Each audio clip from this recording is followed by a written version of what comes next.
Praise the Lord, God's morning again. एक और बार दिल की गहराई से स्तुति, तारीफ, जय जयकार, हालेलुया। आज सुबह आई बिलीव आप और आपका परिवार बेहतर है, प्रभु में आशीषित है। रिमेंबर दिस, परमेश्वर हमारे साथ है। वो किसी भी बुरी परिस्थिति में नहीं पड़ने देगा।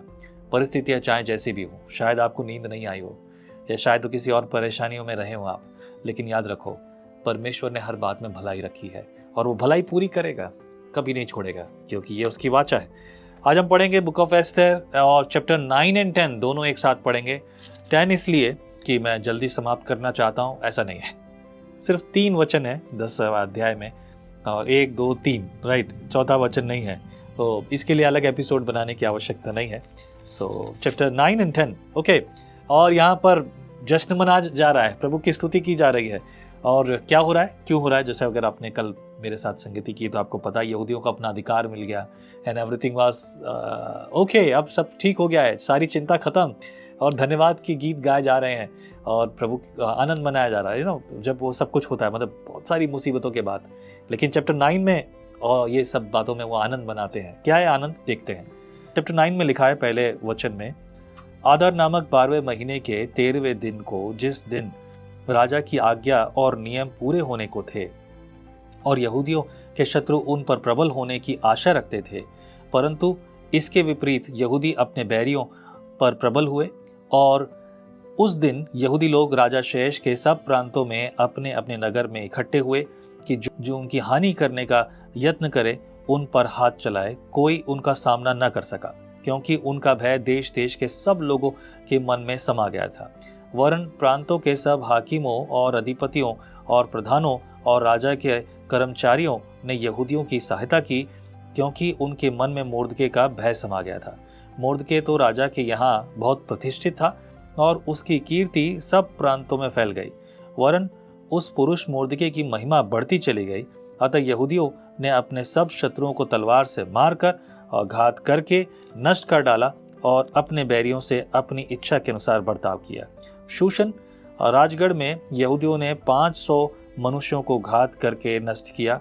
उन्होंने पर्शदंता, दलपोन, अस्पाता, पोराता, अदल्या, अरिदता, मर्शमता, परमशता, अरसे, अरिदे और वेजाता अर्थात हमदादा के पुत्र यहूदियों के विरोधी हमाम के 10 पुत्रों को भी घात किया, परंतु उनके धन को न लूटा। उसी दिन शूशन राजगढ़ में घात किए हुए की गिनती राजा को सुनाई गई। तब राजा ने एस्थर रानी से कहा, यहूदियों ने शूशन राजगढ़ में 500 मनुष्यों को, हामान के 10 पुत्रों को भी घात करके नष्ट किया है। फिर राज्य के अन्य प्रांतों में उन्होंने ना जाने क्या क्या किया होगा।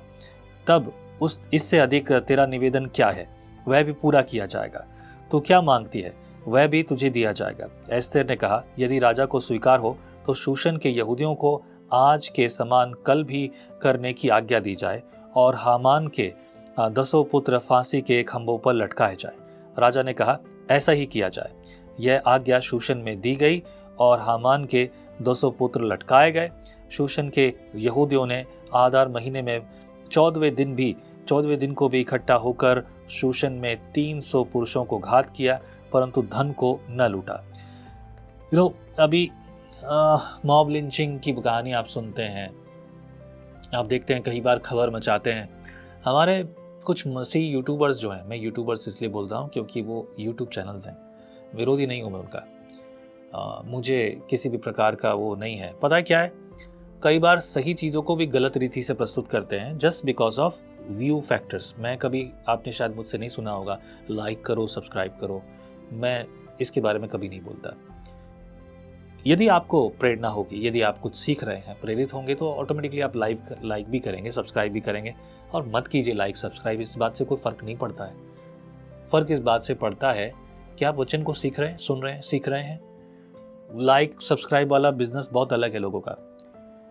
गलत शिक्षा प्रचार करते हैं, इसलिए करते हैं क्योंकि उनको लगता है कि ये करके वो ठीक करेंगे। शुरुआत में मेरे विजन भी कुछ इस प्रकार से हुआ करते थे। जब बाइबल नहीं पढ़ी थी तब पता चला कि जब हम कई बार देखते हैं तो निंदा, मृत्यु लोगों के साथ, अभी जैसे आप देखते हैं यहाँ पे यहूदियों ने गैर यहूदियों की हत्या की। क्योंकि इन लोगों ने इनके विरुद्ध पाप किया, इनको मारना चाहा, इनको परमेश्वर की सेना को उन्होंने, परमेश्वर के लोगों को उन्होंने बर्बाद करना चाहा, और परमेश्वर ऐसा कभी नहीं होने देता। और यह एस्तेर के द्वारा प्रभु यहोवा ने इस पुस्तक में किया है। पर आपको क्या लगता है आज के समय में अगर ये बातें हैं, आज हम जब हमारे ऊपर किसी प्रकार का अत्याचार होता है तो हम बहुत गुस्से में भर आते हैं, भले ही हम उन्हें प्रत्युत्तर नहीं देते। अगर कोई आपको मारने आया है, चर्च को डिस्टर्ब करने आया, आप उनको मारते हैं क्या जाके? आप कभी हथियार उठाते हैं क्या? नहीं उठाते ना। आज हम अगर इन चीजों को देखते हैं तो बहुत ज्यादा विचलित हो जाते हैं और बहुत कुछ उल्टा बोलना शुरू करते हैं, और यूट्यूबर्स डराते हैं, ये तुम्हारा गड़बड़ हो गया, उसने ये कर दिया, उसने ये कर दिया, उसने ये मार दिया, उसने ये कर दिया, और चर्च डिस्टर्ब कर दिया। कोई नई बात नहीं है। जब हमारे पास सामर्थ्य है हम भी यही करते हैं। जाकर आप किसी के घर जाते हो, सुसमाचार प्रचार करते हो, उनको क्या कहते हो? आप ये सब बंद कर दो, तभी आपके जीवन में उद्धार शांति आएगी। आप कहते हो ये बात, राइट? आप ये कहते हो। क्यों कहते हो? इसलिए कहते हो क्योंकि ये सही नहीं है। और यही बात उनके लिए क्या है? देखिए, किसी की धार्मिक भावनाओं को ना ठेस पहुंचाना उचित नहीं है। शुभ समाचार की ताकत उनके साथ बांट दो, बस काफी है। आपके कहने से कभी नहीं होगा। जबरदस्ती तो किसी को आधी रोटी नहीं खिला सकते आप। बच्चे को आधी रोटी जबरदस्ती नहीं खिला सकते। तो क्या ये संभव है? संभव नहीं है। जैसे कि एग्जाम्पल मैं दूसरों के लिए देता हूं, लेकिन यहाँ पर भी एग्जाम्पल बिल्कुल सेट होता है कि हम जब सीधे तौर पर सिर्फ वचन बांट दें, सच्चाई बांट दें, जब वचन काम करेगा ना, आदमी लड़ेगा, जान तक देने को तैयार होगा वचन के कारण, क्योंकि जो वचन से जीवित है वो सदैव जीवित रहेगा। यही बात हम सबके लिए लागू होती है। तो सीधी शब्दों पे बात करें, सीधे तौर पर बात करें। और यहाँ सीधी बात जब तक नहीं है तो प्रॉब्लम खड़ी होगी। और यहाँ पर देखिए, राजा ने आके पूछा, देखो रानी एस्तेर, ऐसा हो रहा है कि 500 लोग मार दिए गए, क्या चाहते हो आप? और कुछ बोलो, आप जो बोलोगे वो भी कर देंगे। एक और दिन इजाजत दे दो जो ये करना चाहते हैं, इनको अपनी मर्जी करने दो, औरों को मारने दो। रानी एस्तेर ऐसी हो सकती है? हाँ, लेकिन बात जब देश की है, खुद की घर बचाने की है, तो ठीक है। She said that and Raja said okay fine, जैसा आपने कहा बस ऐसा ही कर लो। अगले दिन 300 और मारे गए। लूटा नहीं किसी को, ये अच्छी बात है ना। इजराइल इस मामले में हमेशा से साफ रहा है, कहा है तो किसी और का मत हाथ लगाना। इस मामले में इजराइल सही रहा है। अगर प्रभु ने कहा है तो बात अलग है, लेकिन हमेशा किसी की संपत्ति नहीं छेड़ी। लेकिन जो बुरी युक्ति करने वाले थे उनकी तो वाट लग गई। एनीवे, वर्स 16, चैप्टर 9 वर्स 16, राज्य के अन्य प्रांतों के यहूदी इकट्ठा होकर अपना प्राण बचाने के लिए खड़े हुए और अपने बैरियों में से 75,000 मनुष्यों को घात करके अपने शत्रुओं से विश्राम पाया, परंतु धन को न लूटा। यह अदार महीने के 13वें दिन को किया गया और 14वें दिन को उन्होंने विश्राम करके भोज किया और आनंद का दिन ठहराया। परंतु शूशन के यहूदी अदार महीने के 13वें दिन को और उसी महीने के 14वें दिन को इकट्ठा हुए और उसी महीने के 15वें दिन को उन्होंने विश्राम करके भोज का और आनंद का दिन ठहराया। इस कारण देहाती यहूदी जो बिना शहरपना की बस्तियों में रहते हैं, वे अदार महीने के 14वें दिन को आनंद और भोज और खुशी और आपस में भोजन सामग्री भेजने का दिन नियुक्त करके मनाते हैं। मतलब उनको खबर तो देर से मिली है ना, इसलिए। तो ये चीज़ें रही और इस प्रकार की बात रही। यहाँ बहुतों की जान चली गई, लोग डर गए, यहूदियों से सहम गए। एंड जब आप चैप्टर 6 में देखेंगे तो ये बात शुरुआत होती है, राइट। और ये बहुत मुश्किल से, मतलब लोगों ने तो अपने आप को छोड़ दिया। उनके मन में डर था, वो डर के कारण आए, बोले ठीक है भाई, तुम ही बचाओगे अब हमें। 20 वर्स में इन बातों का वृत्तांत लिखकर मुर्दके ने राजा शेष के सब प्रांतों में, क्या निकट क्या दूर रहने वाले सारे यहूदियों के पास चिट्ठियां भेजी और यह आज्ञा दी कि अदार महीने के 14वें और इसी महीने के 15वें दिन को प्रतिवर्ष माना करें, जिसमें यहूदियों ने अपने शत्रुओं से विश्राम पाया, और यह महीना जिसमें शोक का आनंद से और विलाप खुशी से बदल गया माना करें, और उसको जेवनार और आनंद के एक दूसरे के पास भोजन सामग्री भेजने और कंगालों को दान देने के लिए माने। मतलब बेहतर तरीके से उत्तम मनाओ इस दिन को, औरों को बांटो, औरों के साथ खुशी शेयर करो, जिसके पास नहीं उसको देवी दे दो।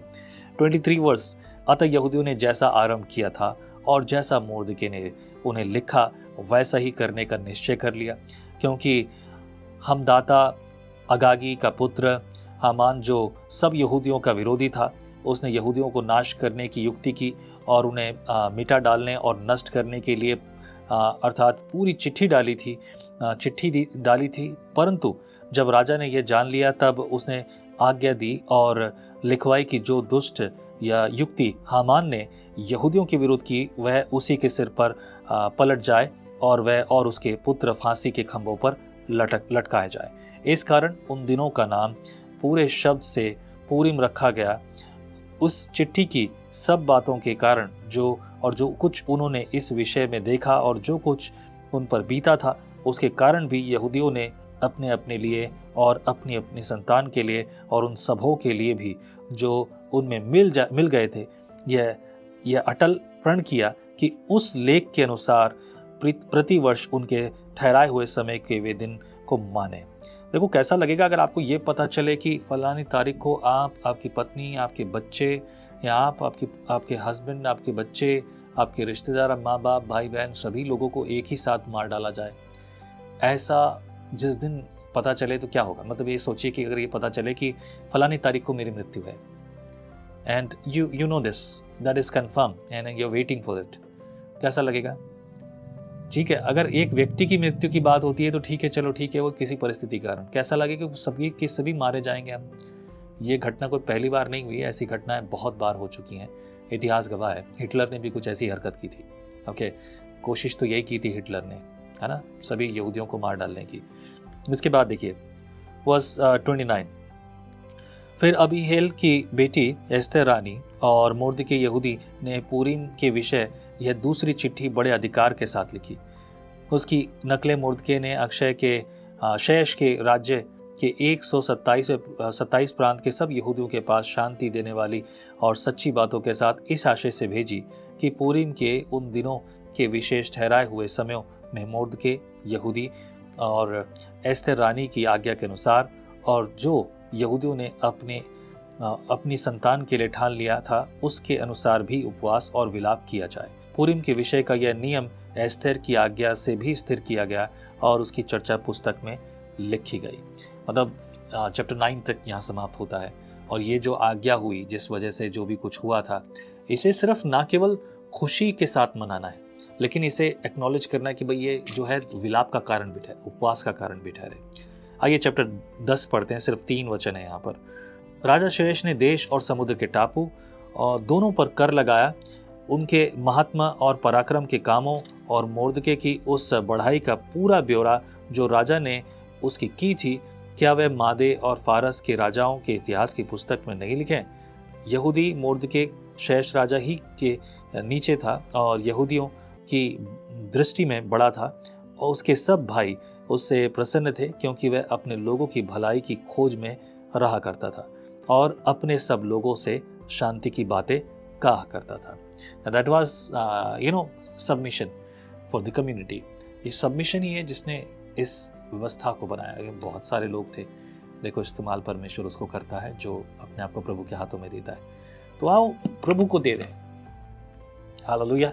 This was the end of book of Esther.